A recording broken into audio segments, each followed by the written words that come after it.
Excited ako. First time kong mapanood din yung Beanie tsaka yung SB19. For guys, meron akong malaking problema. Nawawala yung ticket ko. Lahat sila, first time kong napanood. And grabe, ang dami kong comments. Dami kong masasabi. Magandang araw. It's 2:05 at ngayon ay Saturday, July 5. It's a special day dahil manonood ako ngayon nanonood tayo ngayon nasa Philippine Arena ako ngayon sa Bukawi. Kasama ko yung friend ko na si Michael. Mabilis lang. Yay! Hello! Ayan, siya yung nag-drive. Meron kami dapat nakasama pang isang friend. Pero wala, hindi siya pwede. Kakain muna kami ngayon. Yes. First time ko sa Philippine Arena. Sobrang lakas ng ulan. At first time kong manood ng Beanie at SB19. Si Michael, nakanood na siya ng Beanie and SB19. Yes. Masaya ba? Masaya. Magaling sila parehas. Talaga. Performer din dito si Skastakli, si Flo G, Kaya G22, pero hindi pa namin sila napapanood ng live. So kakain muna kami. Gusto ko yung hirap na hirap kung buksan to. Mahirap siya buksan. Mga tumapon eh. So, order ako ng soup. And then, pagkatapos namin kumain, pupunta kami doon. This is the concert ng Pure Gold. OPNCon 2025. Salamat Pure Gold for organizing this. Ano may expectations ko? Ang expect ko na mag-enjoy ako ng mabuti. Sana patugtugin ang mga favorite kong songs. Anong favorite songs mo? Lagi. Sabi ko ba patugtugin? Hindi. Luma na yun eh. Bakit? Gento. Yan. Sure yan, ganito. Sabihin ni parang ayoko pa, sana hindi naman sa ayoko yung mga English songs, pero dahil first time ko, sana patugtugin yung mga salamin-salamin, ganyan, lagi, na. Ilan kayo tutugtugin nila? Wala akong expectations eh. Screen ko. Feeling- 3. No, wag naman 3. Sana mga, happy ako kung mga 10. Hindi yun 10, hindi naman nila concert eh. Ang dami ng 10. So ayun. Sa SB19 parang sobrang galing, no? Magaling sila. Nung napanood mo sa Philippine Arena din, Michael. Dito din. Hindi ko pinapakita si Michael kasi camera shy siya. Oo. Pang VO lang ako. Gusto ko sana kayo i-tour kaya lang umulan eh. Bala na. Nag-CR lang ako dito. Tapos, meron pa lang entrance fee na 10 piso. Bumalik ako ng car para kumuha ng barya. And after I pay, pupunta na tayo sa arena. Yay! Excited na ako! Ay, lakas. Lakas ng boses.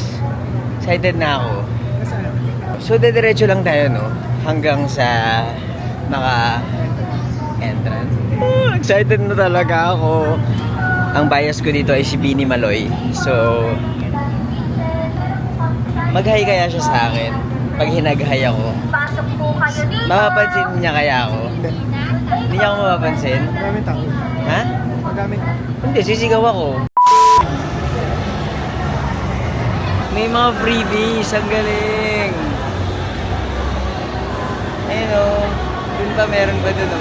I'm wearing my VIP. I'm wearing my VIP ID. At mangolekta tayo ng mga ayuda from Pure Gold. Thank you. Unang ayuda. That's a bag. Thank you. Thank you. Dami nilang binigay sa amin. Galing. Nakakatuwa. Meron pa dun, no? Champion. Tara, kuha pa tayo. Kumuha tayo ng mga ayuda from Pure Gold. Yung nanay ko mahilig mag-Pure Gold. Eh. Hello po. Hello po! Hello Sister na po. naman! Kuya, hala! Hello po. Baji pala. Muntik na, Baji. Baji pala. Hello po. Story time! Story time. Hello po. Hello po! Salamat po. Magpa-picture. Tara, pwede game. Hala, narinig ko sa real life yung yung narinig ko lang sa Thank you. Ano to? Off. Ay, thank you po. Thank you. Taxipil. Thank you po. Ito, Hana shampoo. Salamat. Diba? Dami natin ginuha. Okay, go. Saan ka tayo meet? Hey guys, nandito na kami ngayon sa loob ng Philippine Arena. At alam nyo, first time ko dito sa concert venue na to. So, medyo litong-lito ako kung saan papasok, anong gagawin, ano yung na-expect. And tingnan nyo, haba ng pila sa labas, oh. Wow. Nakapasok na kami kanina kasi may sound check yung ticket namin. So we can go as early as now and pwede namin pumasok sa loob ng venue. Pero ako, nag-explore lang ako sa loob at nakakatuwa kasi dahil mga kainan, tapos may mga pa-freebies kasi nga ito yung OPM con ng Pure Gold. So may mga freebies from their merchants. Excited ako, first time kong mapanood din yung Beanie tsaka yung SB19 for the longest time. Naabangan ko talaga sila. Tapos bonus pa na nandito si Skastakli, si Flo G, si Kaya tsaka G22. So parang kasi nung nalaman ko na magkakaroon ng ganitong concert at makakanood ako, parang wow. Sige, game, excited na talaga ako and now it's happening. Sa mga nakanood dyan ng Beanie ng SB19 concert, alam ko, nakikita ko sa mga post na very masaya, maganda yung experience, yung iba umulit-ulit. Kaya ayun, eto ako ngayon. Ako nga pala si Buji, mahilig ako mag-story time. Kung di nyo pa ako pina-follow, follow nyo na ako. So mag-subscribe kayo, mag-like din kayo at mag-comment. And salamat for watching this video, lalo sa mga bago dito sa channel ko. Sobrang excited na ako. Hinahanap na namin ngayon kung saan yung papasukan namin. Kami ay nasa VIP standing with sound check. Yan ang ticket namin. So,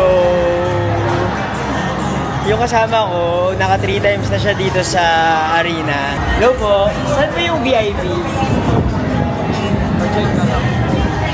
Diretso? Thank you.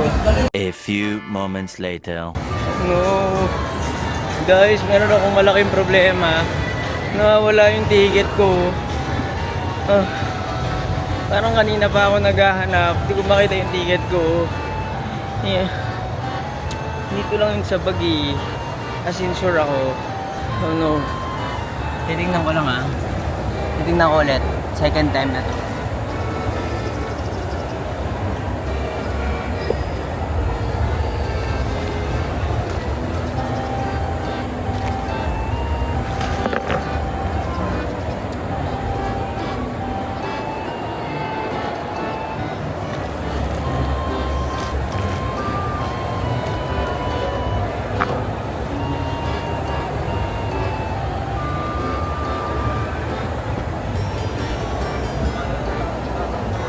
Wala talaga yung ticket.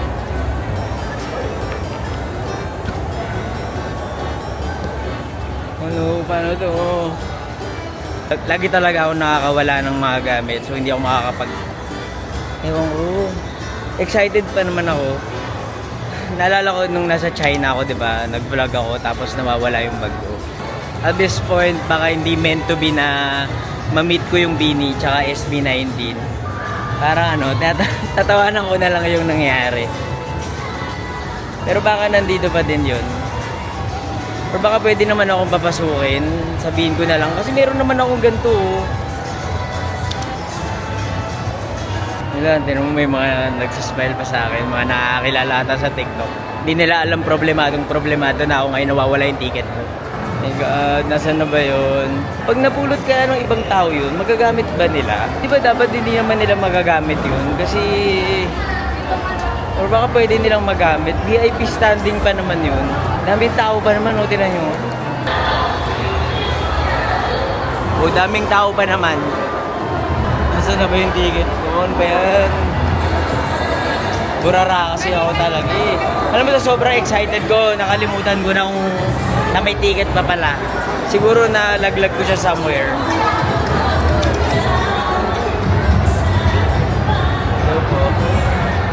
Diba may nag-hi pa sa akin. Awkward naman, diba, kung magtatanong ako sa mga tao, hello po, nakakita po ba kayo ng VIP standing na ticket? Tapos biglang baka mamaya, saan na kaya yun? Hindi ko makita. Ano, grabe, nasa na. One eternity later. Guys, nawawala yung ticket ko, pero may nakahanap. Eh! Thank you po. Saan mo nakita, ate? Sa labas. Sa labas? Pinulog ko. Tapos sabi ko, ganun ko na lang mo para makita. Grabe! Na, first time ko manonood ng Bini tsaka SB19, nawala ko pa yung ticket ko. Ito, nakita na po namin. Salamat po ah. What's your name po? Eloisa po. Eloisa. Ate Eloisa, thank you ah. Grabe! Anong Thank you. name mo sa Gucci. Thank you po. Oh my God, eh. Tanga mo, Nestor. Ano? Sobrang tanga mo. Grabe. Nalaglag ko yung ticket ko, nawawala. Kinabahan ako, nakabahan ako.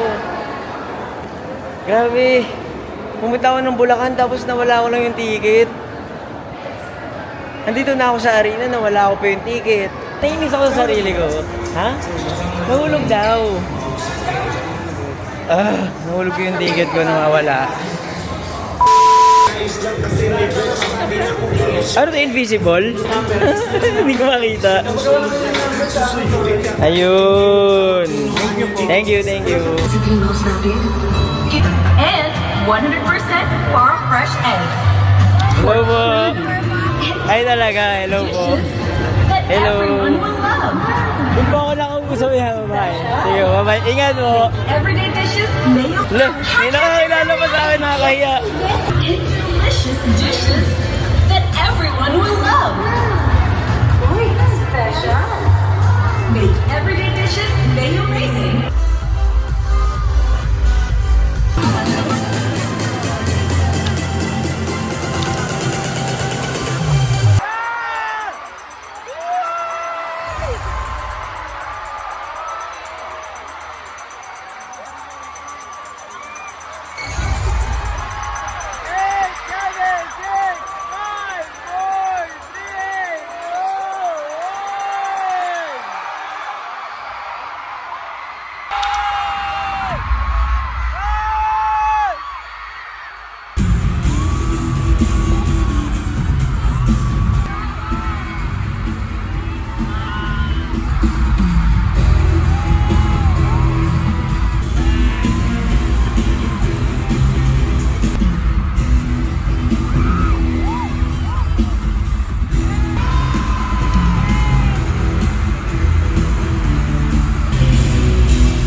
Nabla si Flo G na sa harap niyo ngayon. Maraming salamat. Yeah!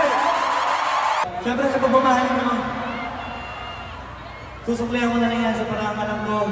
It's my first time here. Ang best ko lang dito kakating ng pagkakas dito. Kaya kung alam nito, sabihin niyo ako sa amin ng mga ilaw.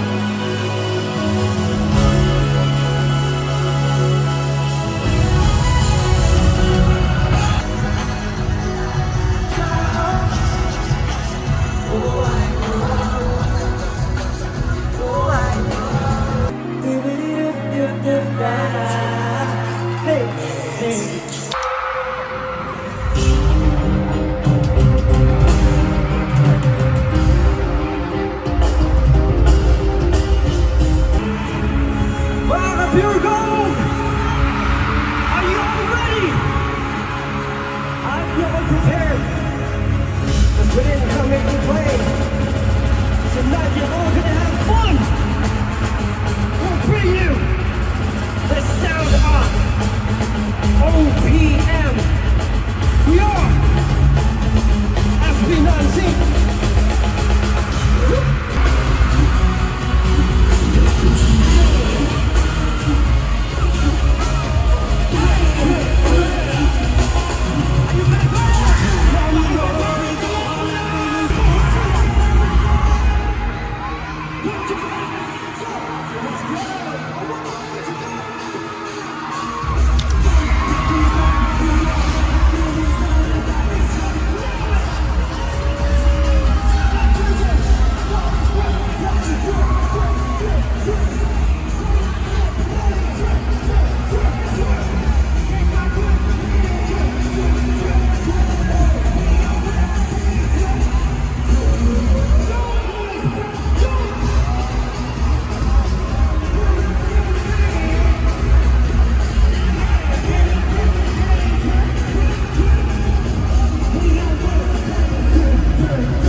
Get it down, break! Ang nga po pala si Pablo. Ang nga po pala si Josh. Good evening everyone, this is Teo. Magandang gabi ko sa lahat, ako po si Ken. Ako naman po si Justin, and we are SB19!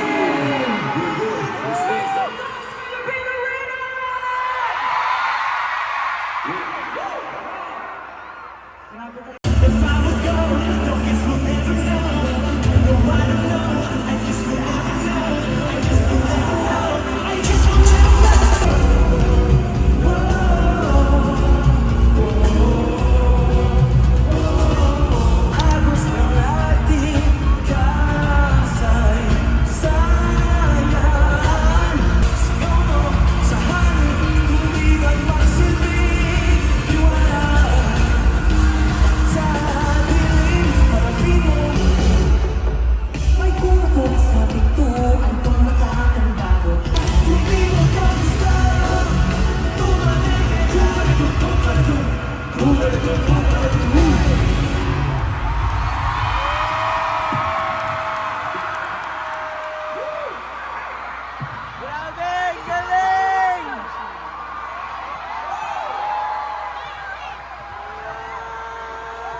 Ganda, grabe! Ano man ang pinagmulan, mas mahalaga ang pupuntahan. May tayo, tayo na sa atin. Hello, and medyo pagod na yung mata ko kasi kakauwi ko lang from Pure Gold OPM Con 2025, and dito pa yung mga yung mga wristbands. Magsasabi lang ako ng comment ko tungkol dun sa event.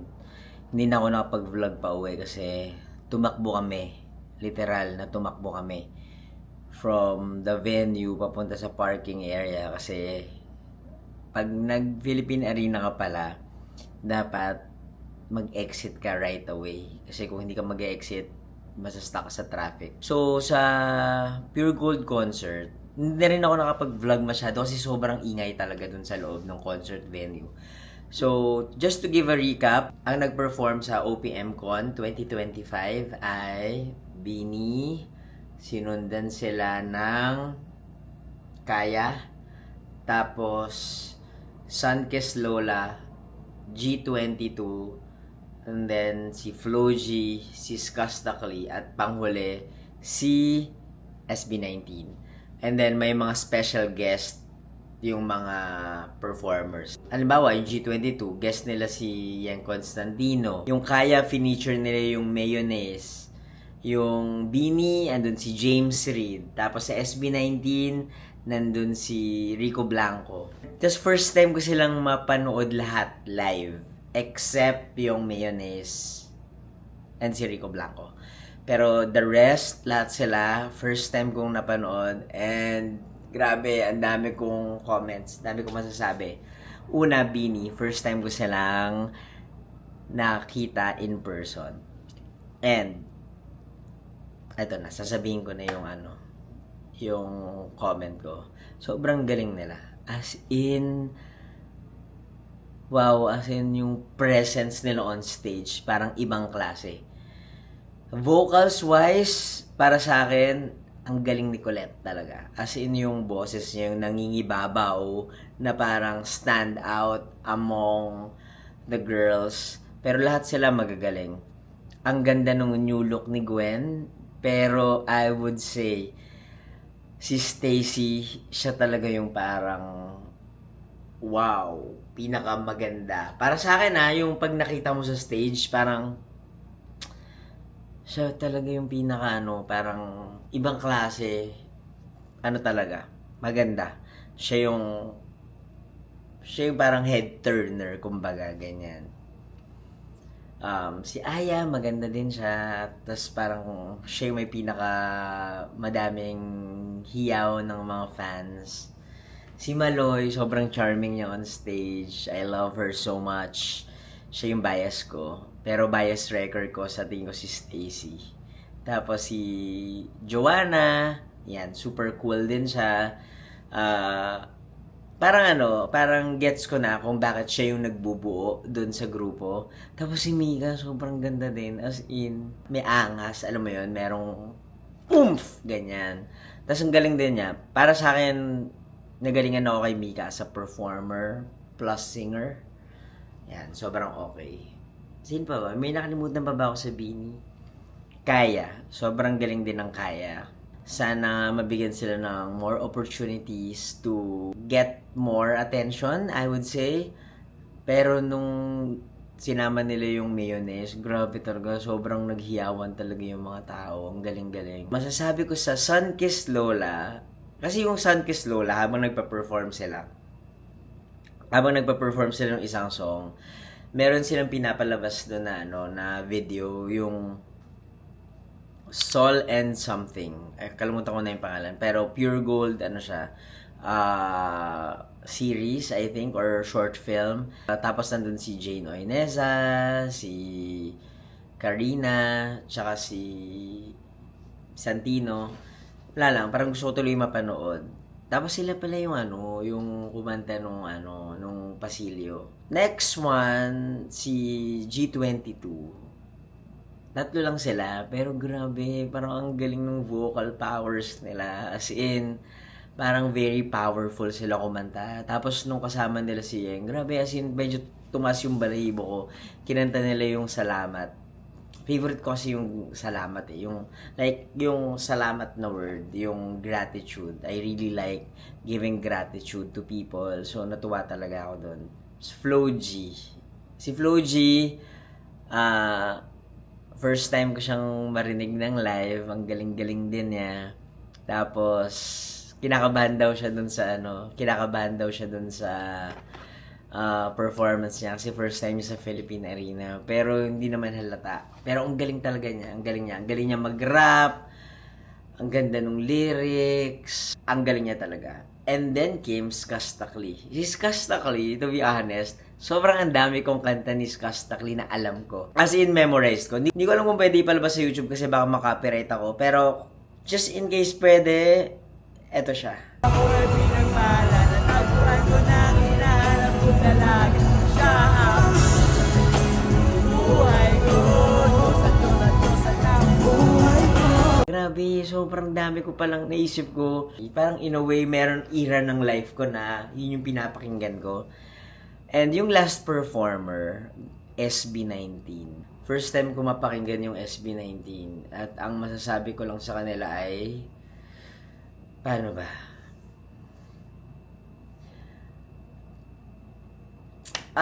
Parang hindi ko ma-explain. Paano ko ba sasabihin to? Yung SB19, grabe.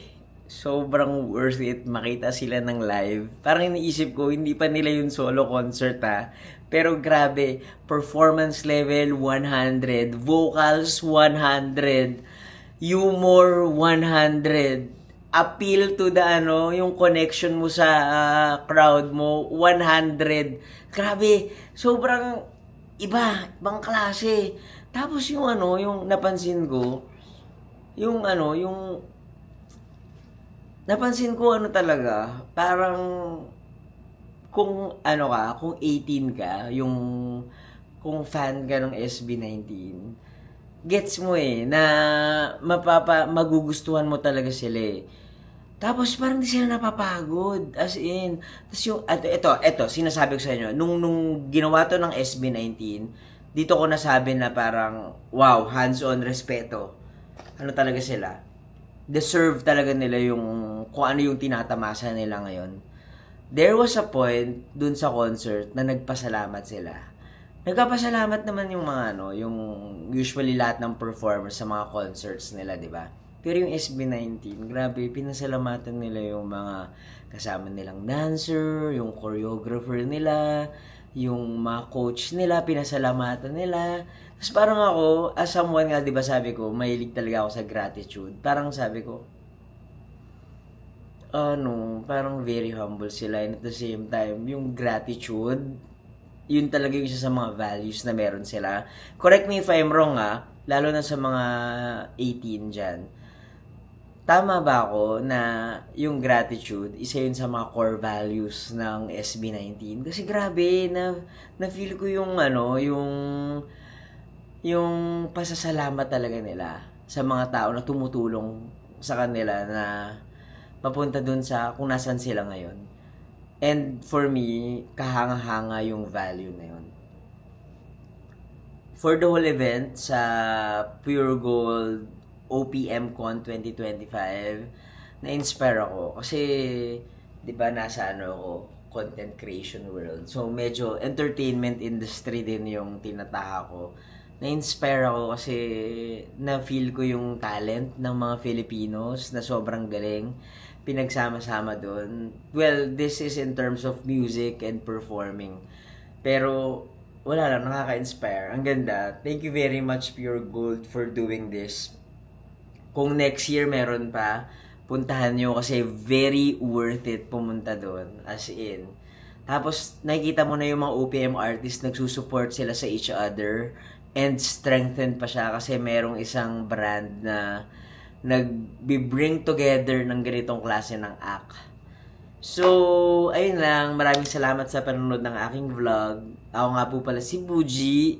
Please like, comment, and subscribe.